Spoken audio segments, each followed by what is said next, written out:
Ayan, so yun mga guys, pag-usapan natin tong tilapia.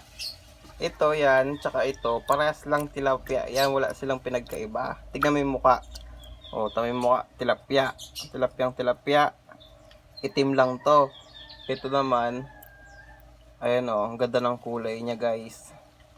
Ito, tawag dito golden tilapia. Pero mas kilala siya sa tawag na red tilapia. Pwede siya pang pet, pang ornamental, at pwede din pang ulam.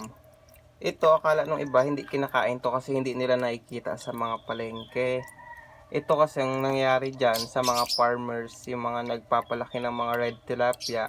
Kadalasan ang mga buyer nila, yung mga bumibili sa kanila pag nag-harvest sila, mga restaurant. Talagang ito gustong gusto bilhin ng mga restaurant to, lalo na sa mga Chinese restaurant. Ito kasi yung lasa niya compared dito sa itim na tilapia,